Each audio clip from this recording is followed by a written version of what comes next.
यहाँ पर हम देखते हैं guard emergency brake valve. Guard emergency brake valve किस तरीके से लगाया जाएगा।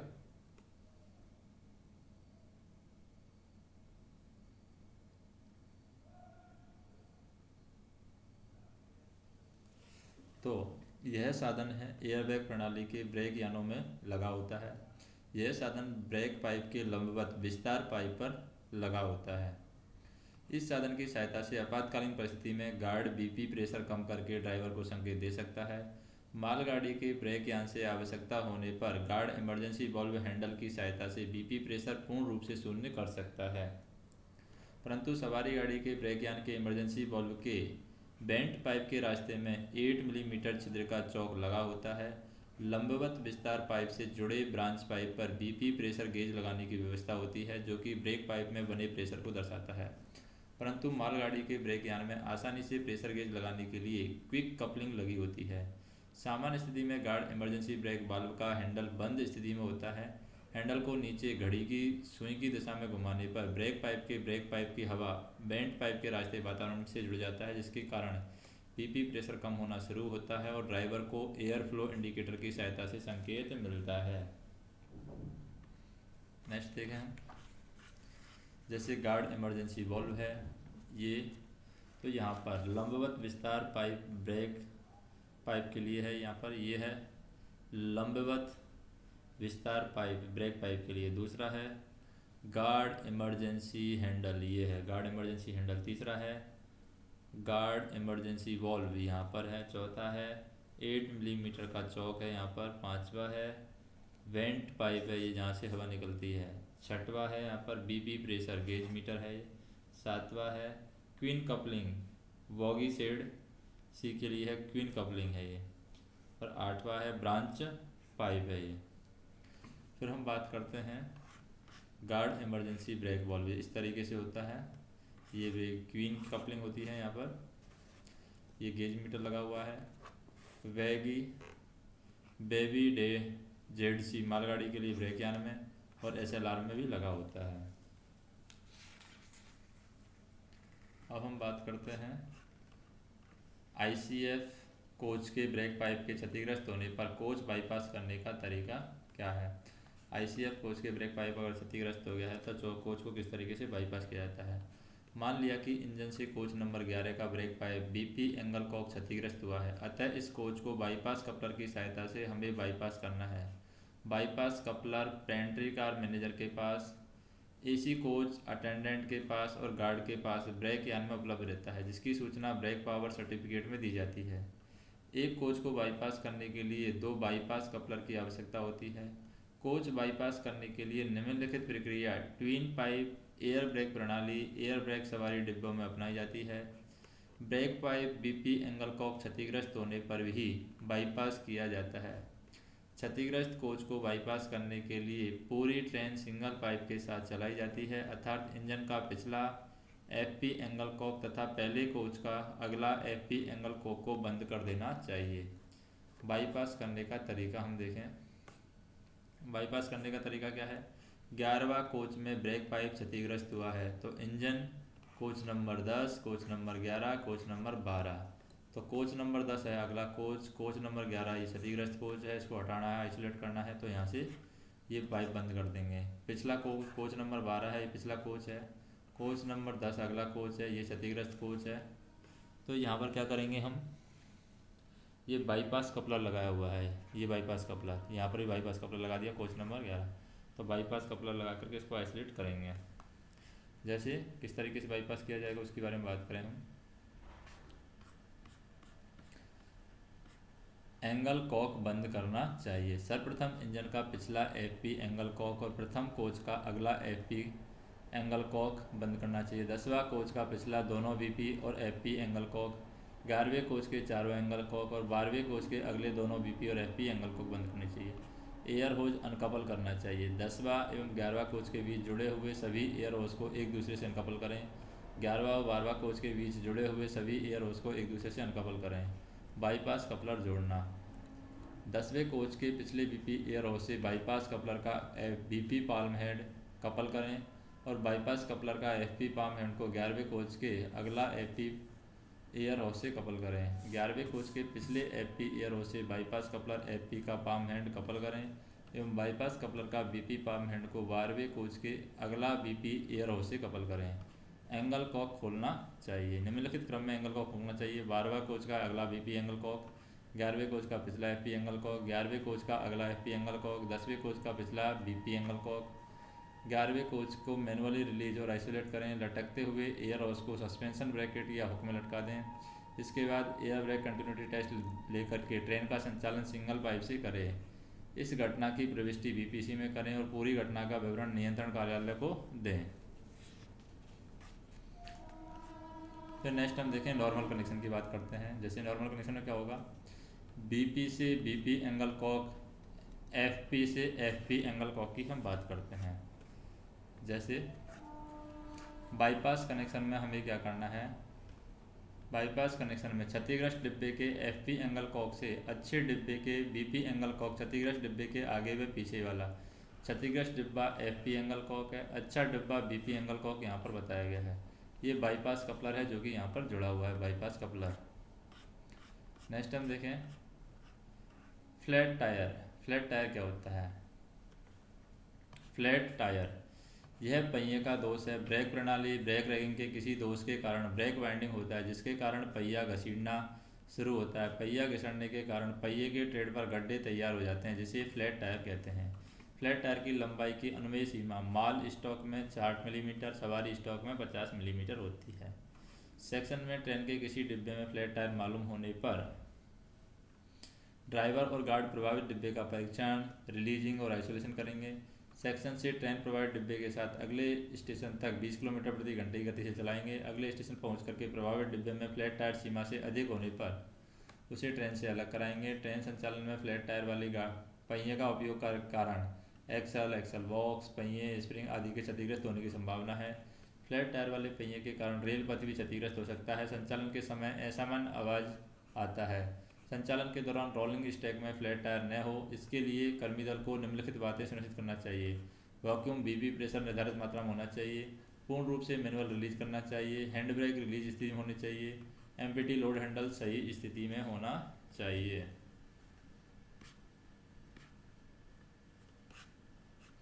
फिर है फ्लैट टायर मापने की विधि। फ्लैट टायर मापने की क्या विधि है? फ्लैट टायर की लंबाई टायर डिफेक्ट गेज की सहायता से मापा जाता है। टायर डिफेक्ट गेज उपलब्ध नहीं होने पर स्टील स्केल से फ्लैट टायर की लंबाई मापी जाती है। आवश्यक औजार हम देखें, टायर डिफेक्ट गेज 150 मिलीमीटर लंबी स्टील स्केल है।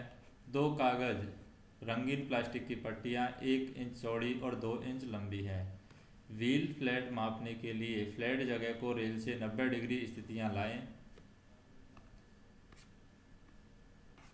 और व्हील फ्लैट और इसकी लंबाई को देखेंगे और टायर डिफेक्ट गेज को फ्लैट क्षेत्र के अधिकतम भाग पर रखेंगे। टायर डिफेक्ट गेज को प्रभावित फ्लैट क्षेत्र पर दबाएंगे।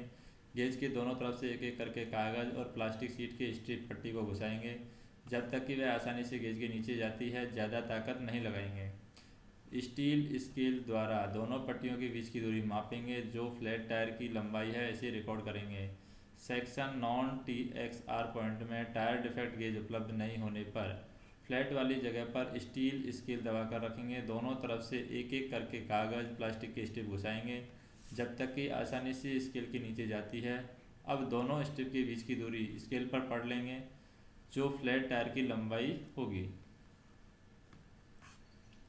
फिर हम बात करते हैं अंडर फ्रेम माउंटेड एवं बोगी माउंटेड कोच में अंतर क्या है। अंडर फ्रेम माउंटेड और बोगी माउंटेड कोच में अंतर। अंडर फ्रेम माउंटेड ए टाइप है, बोगी माउंटेड कोच है वे AB टाइप है। अंडर फ्रेम माउंटेड है A type coach conventional coach कहलाते हैं। AB टाइप कोच है बोगी माउंटेड कहलाते हैं।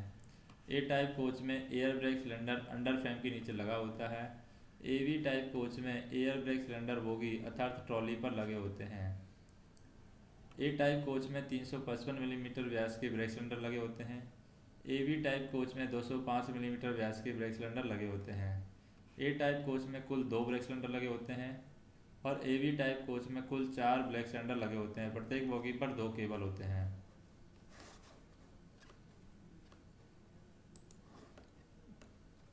ए टाइप कोच में 2 स्लैग एडजस्टर लगे होते हैं।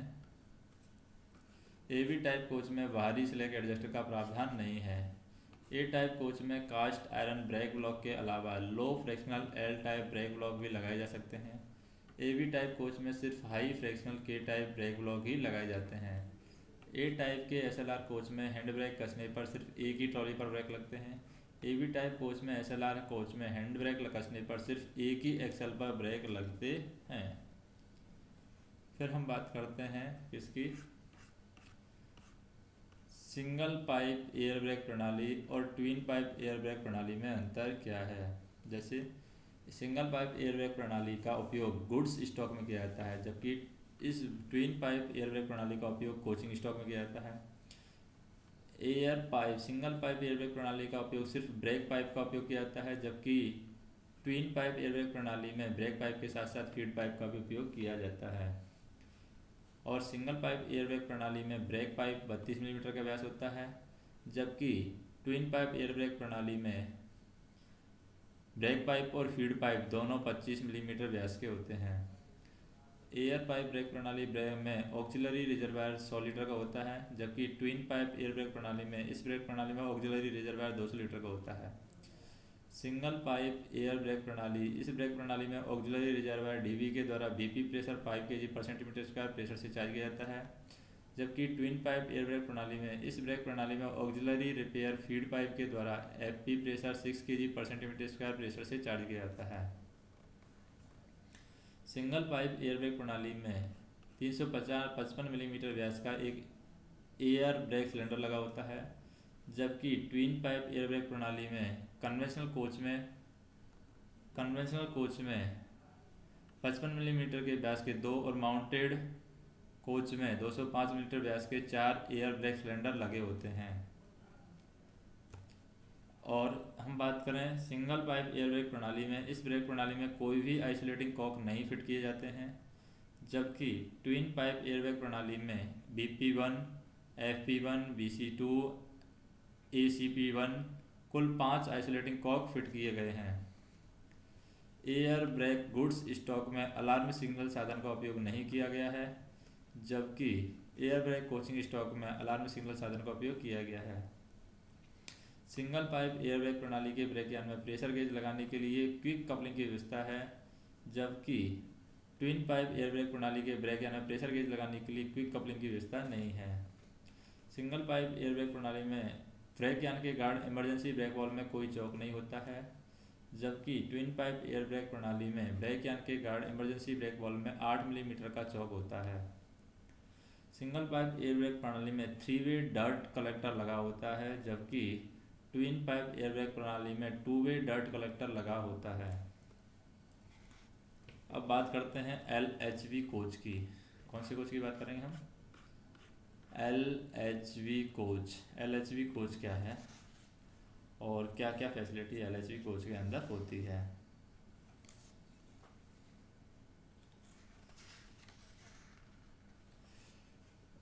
यह कोच है जर्मनी के लिंक हाइमन बुश और अलास्टम कंपनी का डिजाइन है। पुरानी एवं पारंपरिक ICF कोच स्विट्जरलैंड के स्टीरियन कंपनी के डिजाइन पर आधारित है। इस कोच की अधिकतम गति 160 किलोमीटर प्रति घंटा है। इस बोगी के डिजाइन में सामान्य मामूली परिवर्तन करके 2 किलोमीटर प्रति घंटा तक बढ़ा सकते हैं। इस कोच में फिएट बोगी लगाए गए हैं, जैसे कि फिएट मतलब क्या है, F for Fabbrica, I for Italiana di, A for automobile और T फॉर है Torino. Fiat bogie twin axle bogie है, जिसमें 2 स्टेज सस्पेंशन व्यवस्था है। बोगी फ्रेम प्राइमरी सस्पेंशन पर रेस्ट करती है और बॉडी का भार सेकेंडरी सस्पेंशन पर वहन किया जाता है। फिएट बोगी का फ्रेम Y आकार का बना है और फ्रेम सेक्शन H आकार का होता है। फिर हम बात करें यहाँ पर, जैसे कि फिएट बोगी है, ये फिएट बोगी है। फिएट बोगी का ये सेक्शन है, ये Y आकार का बना हुआ है और ये H आकार का बना हुआ है।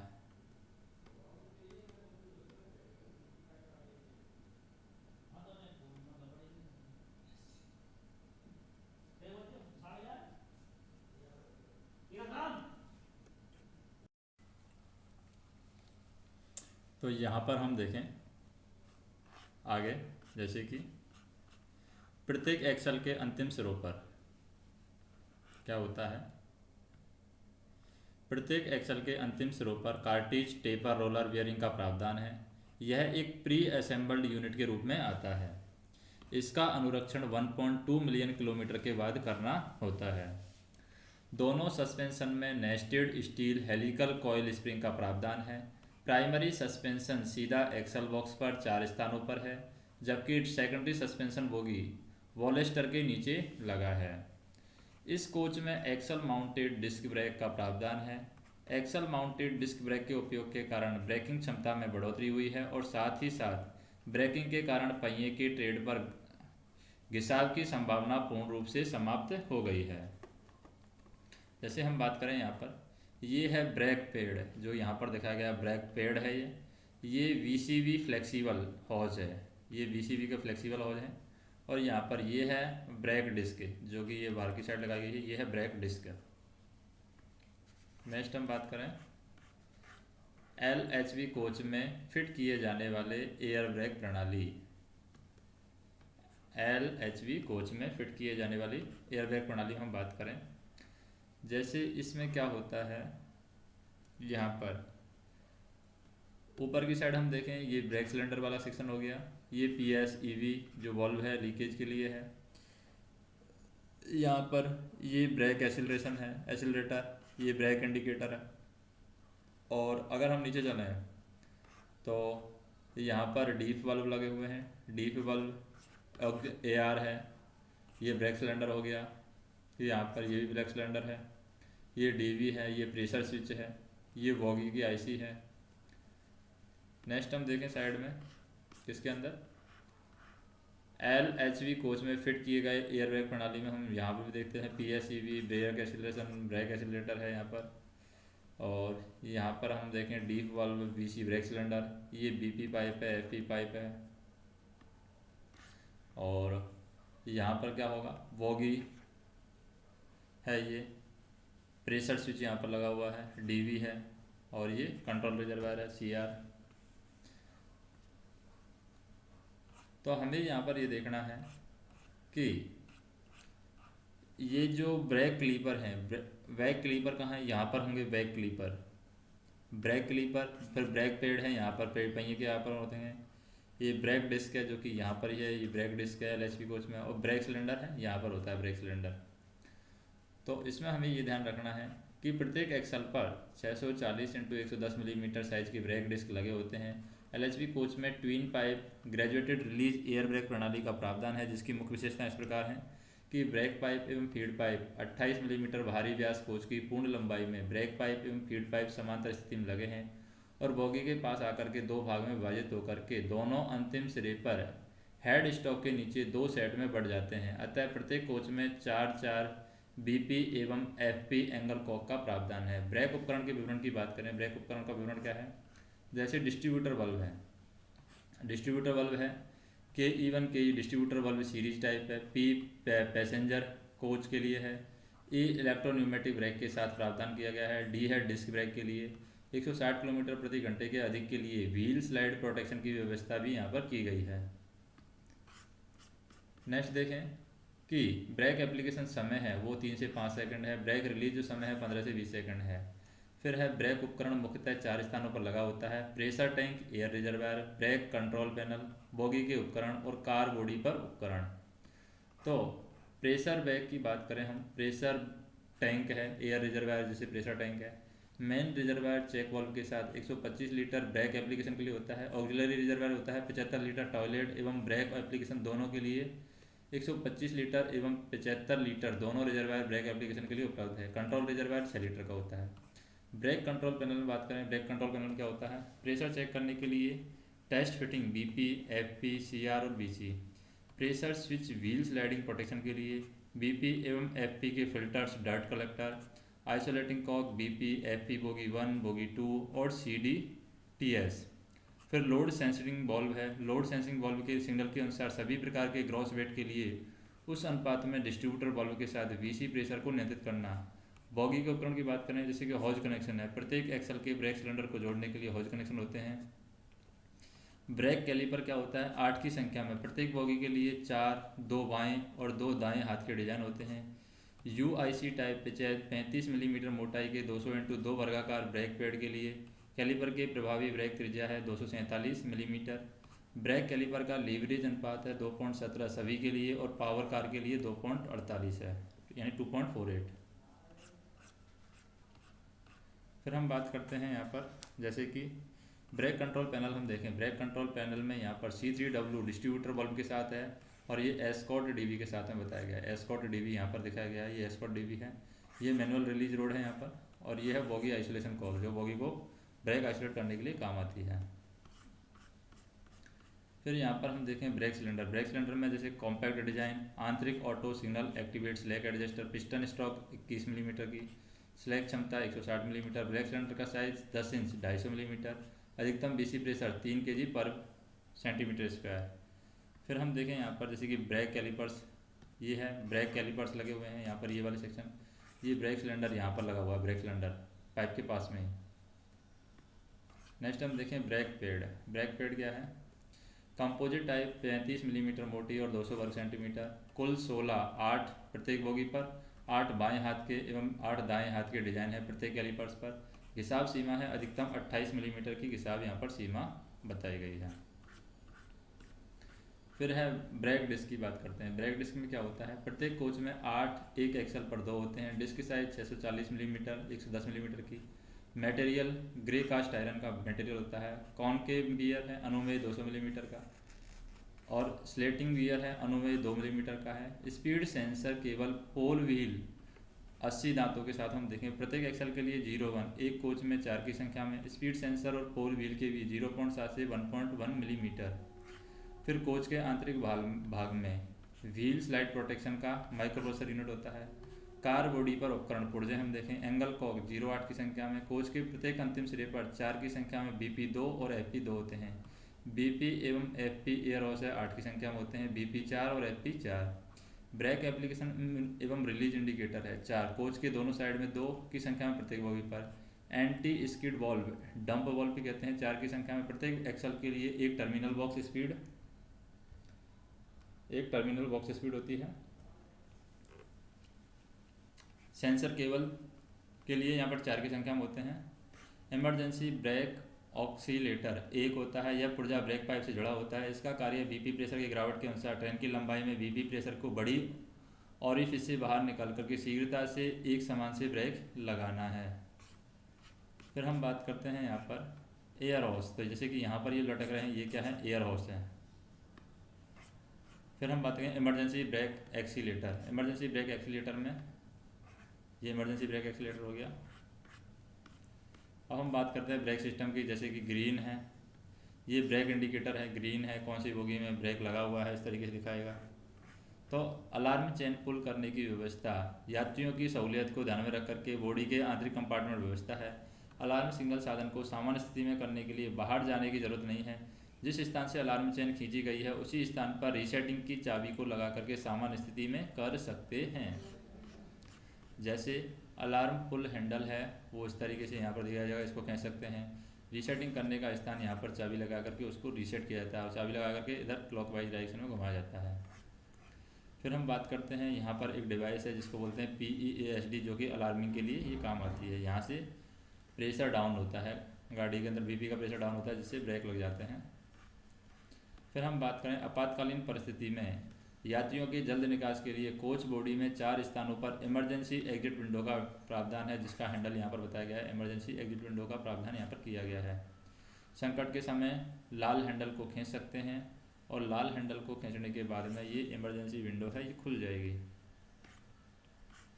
नेक्स्ट हम देखें, जैसे कि LHV कोच के दोनों अंतिम सिरों पर tight locked centre buffer coupler का प्रावधान है। यह CVC AAR डिजाइन का कपलर है, जिसमें एंटी कंबाइनिंग फीचर का प्रावधान है। इसकी हॉलिंग क्षमता 26 डिब्बों के साथ 110 किलोमीटर प्रति घंटा और 18 डिब्बों के साथ 160 किलोमीटर प्रति घंटा की क्षमता है।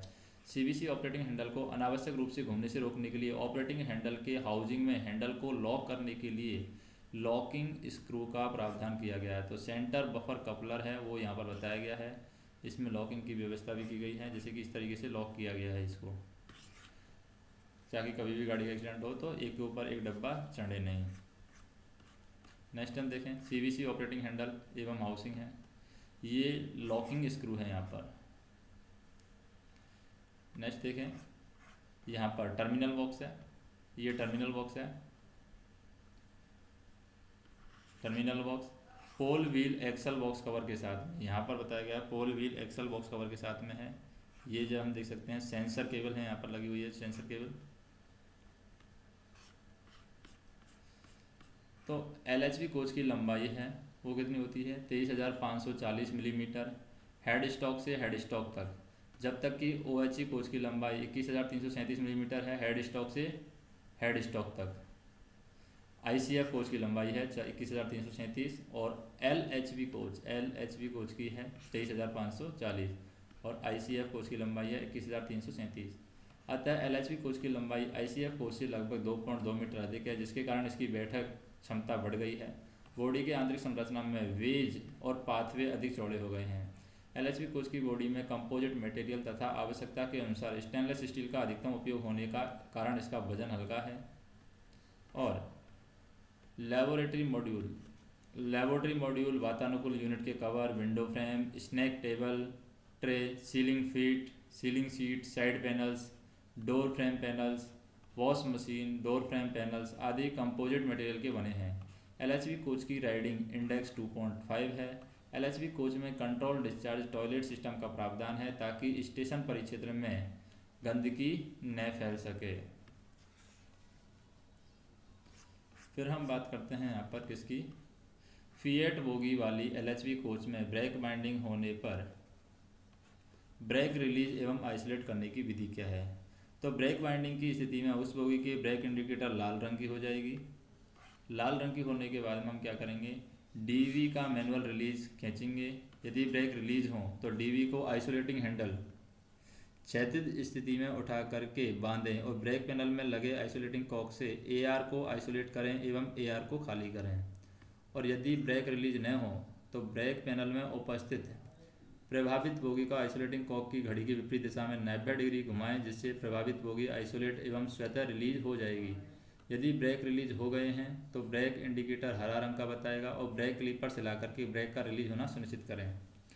ब्रेक सिलेंडर का हेक्सागोनल नट 27 नंबर या 46 नंबर स्पैनर से लूज करें एवं ब्रेक सिलेंडर को हिला करके ब्रेक रिलीज होना सुनिश्चित करें।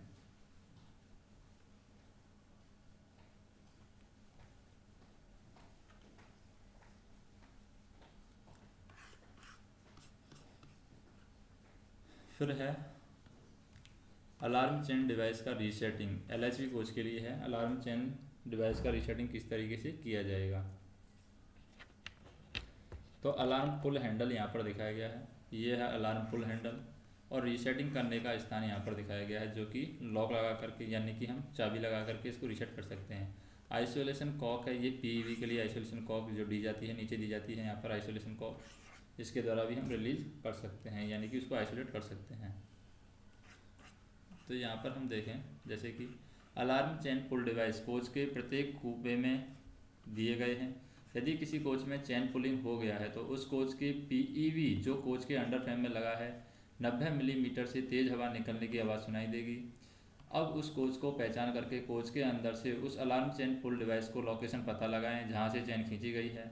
अलार्म चेन पुल डिवाइस अपने स्थान से डिसलोकेट हो जाते हैं जो कि बताए गए हैं यहाँ पर। अलार्म चेन पुल डिवाइस के बगल में 1A स्लॉट में रीसेटिंग चाबी डाल करके घड़ी की दिशा में घुमाएं, जिसके अलार्म चेन पुल डिवाइस उठ करके अपनी सही स्थिति में आ जाएगी और PEV से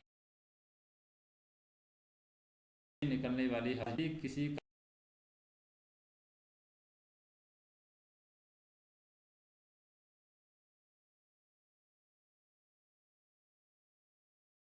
कारण से करें और ब्रेक रिलीज की पूरी के बाद गाड़ी को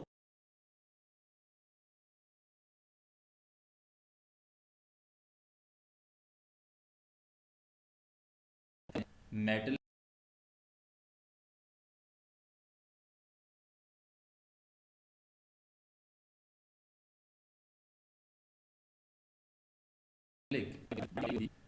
यहाँ पर BP पाम एंड वाले फ्लेक्सिबल पाइप लाएं। प्रभावित कोच के अंदर या बाहर से फ्लेक्सिबल पाइप को कोच एक किनारे से दूसरे किनारे तक फैला करके बांध दें ताकि पाइप गिरे न जाए। प्रभावित कोच और इसके अगले कोच के बीच सभी बीपी एंगल कॉक बंद करें और ठीक इसी तरह प्रभावित कोच और इसके पिछले कोच के बीच सभी बीपी एंगल कॉक बंद कर दें। प्रभावित कोच और इसके अगले कोच के बीच सभी बीपी एयर होस को एक दूसरे से अनकपल करें और ठीक उसी प्रकार से प्रभावित कोच और पिछले कोच के बीच के सभी बीपी एयर होस को एक दूसरे से अनकपल करें। फ्लेक्सिबल पाइप के किसी एक बीपी पाम एंड को अगले कोच के किसी एक बीपी पाम एंड से कपल करें और ठीक इसी तरह फ्लेक्सिबल पाइप से दूसरे को किसी एक बीपी पाम एंड को पिछले कोच के किसी एक बीपी पाम एंड से कपल करें। सबसे पहले प्रभावित कोच के पीछे वाले कोच का बीपी एंगल कॉक खोलें, उसके बाद प्रभावित कोच के आगे वाले कोच का बीपी एंगल कॉक खोलें। प्रभावित कोच के ब्रेक सिस्टम को रिलीज करके कोच को आइसोलेट करें, कंटिन्यूटी टेस्ट करें और निर्धारित गति से गाड़ी को चलाएं। फिर हम बात करते हैं एलएचबी कोच दुरंतो एक्सप्रेस में फीड पाइप मेटालिक पाइप फटने क्षतिग्रस्त होने पर कोच बाईपास करने के बाद गाड़ी चलाने की विधि क्या है। जैसे गाड़ी के गार्ड कंपार्टमेंट, पेंट्री कार या बीपीसी में दर्शाए हुए कोच से फीड पाइप पाम एंड वाले फ्लेक्सिबल पाइप लाएं। प्रभावित कोच के अंदर और बाहर से फ्लेक्सिबल पाइप को कोच के एक किनारे से दूसरे किनारे तक फैलाकर बांध दें ताकि पाइप गिर न जाएं। प्रभावित कोच इसके अगले कोच के बीच के सभी एफपी एंगल कॉक बंद करें। ठीक इसी तरह प्रभावित कोच और इसके पिछले कोच के बीच के सभी एफपी एंगल कॉक बंद करें। प्रभावित कोच और इसके अगले कोच के बीच के सभी फीड पाइप एयर होज को एक दूसरे से अनकपल करें। ठीक इसी प्रकार प्रभावित कोच और पिछले कोच के ठीक बीच के सभी फीड पाइप एयर होज को एक दूसरे से अनकपल करें और फ्लेक्सिबल पाइप के किसी एक एफपी एंड को अगले कोच के किसी एक एफपी पाम एंड से कपल करें और ठीक तरह से फ्लेक्सिबल पाइप के दूसरे सिरे के एफपी पाम एंड को पिछले कोच के किसी एक एफपी पाम एस एंड से कपल करें। सबसे पहले प्रभावित कोच के पीछे वाले कोच का एफपी एंगल कॉक खोलें, इसके बाद प्रभावित कोच के आगे वाले कोच का एफपी एंगल कॉक खोलें। प्रभावित कोच के ब्रेक सिस्टम को रिलीज करके आइसोलेट करें, कंटिन्यूटी टेस्ट करें, निर्धारित गति से गाड़ी को चलाएं। हाइब्रिड कोच के लिए अधिकतम गति 60 किलोमीटर प्रति घंटा रहेगी। फिर हम बात करते हैं यहाँ पर, वो है tight lock centre buffer coupler. Tight lock centre buffer coupler होता है, वो इस तरीके से होता है। Tight lock centre buffer coupler इस तरीके से उसकी सेटिंग होती है। यहाँ पर टाइट लॉक होता है यहाँ। तो इसमें क्या होता है, जैसे यह कपलर एलएचबी और हाइब्रिड कोच में फिट किए गए हैं। इसे AARH टाइप कपलर भी कहते हैं। इस कपलर के डिजाइन में एंटी क्लाइंबिंग फीचर प्रदान किए गए हैं, जिसके कारण दुर्घटना के समय एक कोच दूसरे कोच के ऊपर नहीं चढ़ते हैं। इस कपलिंग में नकल का वर्टिकल स्पिनिंग पूर्ण रूप से रुक गया है। लोकोमोटिव में फिट किए वर्तमान में AARE टाइप CVC के साथ भी इसे कपल किया जा सकता है। कुछ नए लोकोमोटिव में भी J1 टाइप CVC फिट किए गए हैं तथा कुछ एग्जिस्टिंग लोको में भी टाइट लॉक CVC लगाने का प्रयास चल रहा है ताकि लोको और कोच का कपलर एक दूसरे से समान रहें। इस कपलर में ड्रॉ और वफिंग गियर को एक ही यूनिट में असेंबल किए गए हैं। यह कपलर टेसाइल और कंप्रेसिव दोनों फोर्स को ट्रांसमिट करने में सक्षम है। यह AARH टाइप कपलर सीधी लाइन, घुमाव और सीधी लाइन और घूमने के बीच के ट्रांजिशन में कुछ लेमिनेशन के साथ ऑटोमेटिक कपलिंग में ये सक्षम है। CVC की ऊंचाई की बात करें, खाली स्थिति में 1105 मिलीमीटर अधिकतम होती है और 1090 मिलीमीटर न्यूनतम होती है। इंजन की नकल और SLR की नकल की ऊंचाई में अंतर की अनुमेय सीमा है 75 मिलीमीटर होती है। Tight lock centre buffer coupler के पुर्जे की बात करें, coupler head AARH type draw bar के साथ होता है, जो कि यहाँ पर दिखाया गया है। वो है UIC स्टेबलाइजिंग लिंकेज, ये वियर प्लेट है। यहाँ पर स्टेबलाइजिंग स्प्रिंग एलिमेंट दिखाया गया है। ये टाइट लॉक कपलर हेड है, टाइप H का है। इसी तरीके से यहाँ पर हम देखें सपोर्टिंग डिवाइसेज में सपोर्टिंग डिवाइस फ्रेम है। ये कंप्रेशन स्प्रिंग है, ये support drive beam with bear plate है। फिर है ड्राफ्ट गियर की बात करें, ड्राफ्ट गियर है, हाउसिंग रियर प्लेट है। फिर स्प्रिंग कॉलम है, स्प्रिंग कॉलम के बाद में फ्रंट बफिंग प्लेट है। फिर है मैनुअल अनकपलिंग डिवाइस में जैसे कि मैनुअली अनकपल करने के लिए इसका उपयोग किया जाता है, मैनुअल अनकपलिंग डिवाइस है।